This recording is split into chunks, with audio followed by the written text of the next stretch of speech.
Don't eat at Greg's again until you watch this. That sausage roll in your hand is not as simple as it looks. We examined ingredients, sodium levels, production methods, and corporate changes behind Britain's most recognizable high street chain.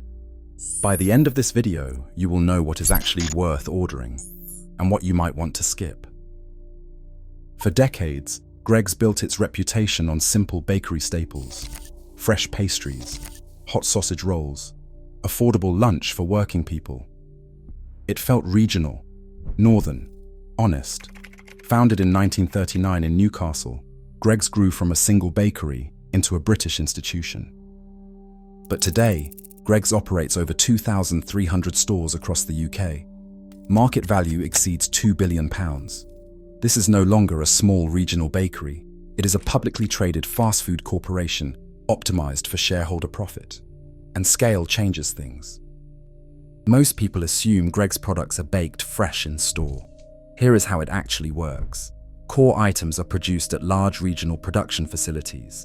They are par-baked or fully prepared, then frozen or chilled, then transported to stores in refrigerated trucks.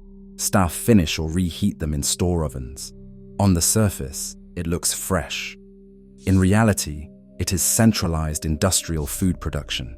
There are no traditional bakers at Greg's anymore. There are employees reheating frozen products. Every sausage roll is identical. Why? Because every sausage roll comes from the same factory. This is not artisan baking. It is industrial food engineering. Let us start with the iconic sausage roll. Typical ingredients include pork, wheat flour, vegetable oils, water, rusk, salt, stabilizers, preservatives, modified starches, and flavorings. One standard Greg's sausage roll contains approximately 320 to 350 calories, around 9 grams of saturated fat, roughly 1.2 to 1.4 grams of salt. That is nearly a quarter of your recommended daily salt intake in one snack. Now imagine this scenario: sausage roll for breakfast, crisps at lunch, sugary drink in the afternoon. You are easily past half your daily salt limit. It is engineered convenience food, designed for flavor, designed for shelf stability, designed for repeat purchases. The sausage roll tastes good because it is loaded with salt, fat, and flavor enhancers. But nutritionally, it is a sodium and saturated fat bomb. But the breakfast options are even worse. The next item we looked at can hit over 30% of your daily sodium limit in one meal, and most people have no idea. Before we break it down, take a second to subscribe and hit like. It helps push this investigation to the people who need to see it. Let us keep going. Let us look at a typical Greg's breakfast. Bacon roll, sausage breakfast baguette, egg and bacon flatbread. These often contain processed meat with preservatives like sodium nitrite, white refined flour stripped of natural nutrients, high sodium content. Some Greg's breakfast baguettes exceed 2 grams of salt. That is over 30% of your daily recommendation. In one meal, add a hash brown. That is another 0.5 grams of salt. Add a sugary latte. That is another 20 to 30 grams of sugar. You are into full fast food territory before 9 in the morning. But because it is Greg's, it does not feel like fast food. McDonald's breakfast?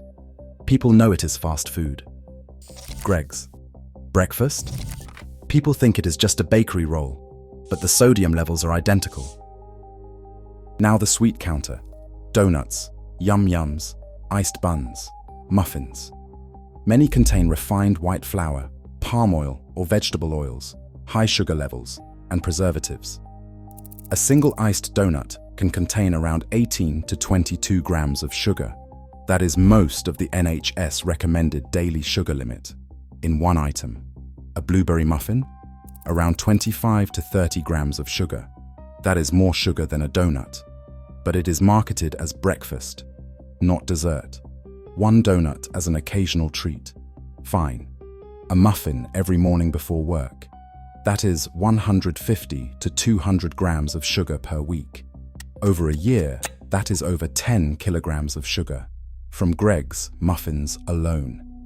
Greggs has shifted strategy dramatically over the last decade. Expansion into vegan sausage rolls, pizza slices, fried chicken, drive-thrus, delivery apps like Just Eat and Uber Eats.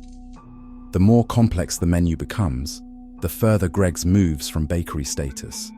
Higher volume, higher margin, faster throughput.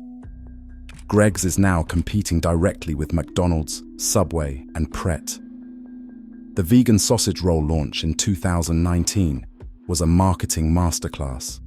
But behind the headlines, it is the same industrial production model. Centralized manufacturing, frozen distribution, reheated on-site. The menu has expanded. The production methods have not changed.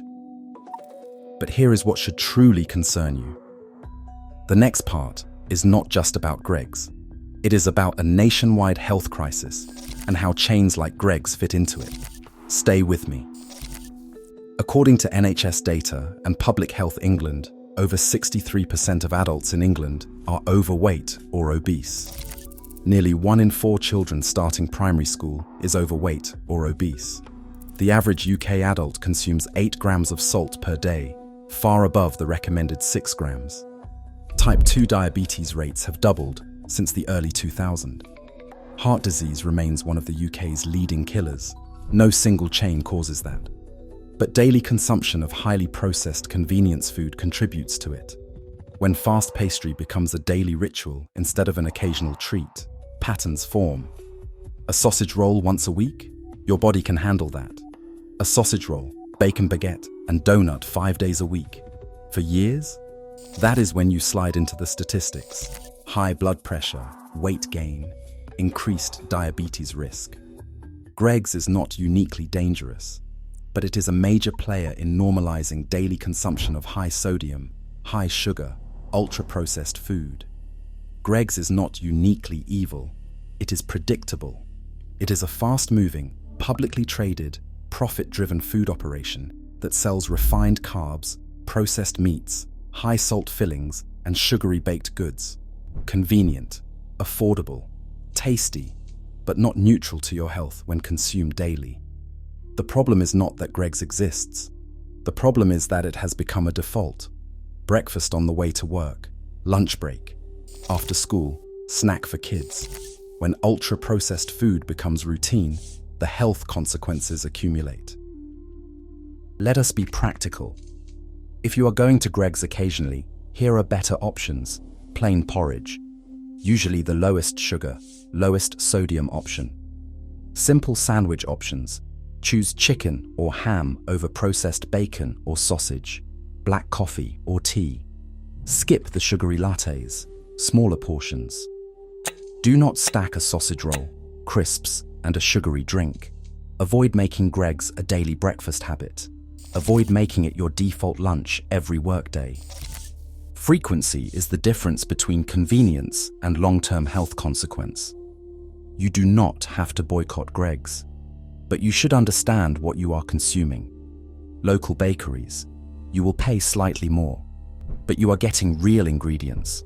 Supermarket bakeries, Tesco, Sainsbury's, Asda, many produce fresher products than Greggs. Meal prep at home. Make a batch of breakfast items on Sunday, freeze them, reheat in the morning. You control sodium, you control sugar. There are times when Greggs is the reasonable choice. You are traveling, you are late, you need something fast. The key is not total avoidance, it is frequency. Once a week? Fine. Every single day for years? That is when the health impact accumulates. Treat Greggs like what it is. Fast food in bakery packaging. The Greggs you queue for today is not the bakery many people remember. Ownership structure changed. Production methods changed. You are not eating freshly baked artisan products. You are eating centrally produced, frozen or chilled, reheated food. Designed for maximum shelf life. Designed for profit. Long ingredient lists. High sodium, high sugar, ultra-processed. Greggs is not uniquely bad. It is a typical fast food chain in a system that prioritizes speed and margin over health. But when that system becomes part of daily routine, it becomes a public health risk. Every Greggs visit is a choice. Convenience versus quality. Processed versus fresh. Habit versus intention. You do not have to boycott Greggs, but you should understand what you are consuming. Because if this is what we found in one high street favorite, what do you think is happening across other UK chains? The fast food scandal is bigger, hidden, deeper. We are investigating next. Subscribe for more British food exposes. Turn on notifications. The next investigation drops soon, and trust us, you need to see what we found. Comment below. Do you eat at Greggs regularly? What is your go-to order? And after watching this, will you change your habits? Thanks for watching. Stay informed.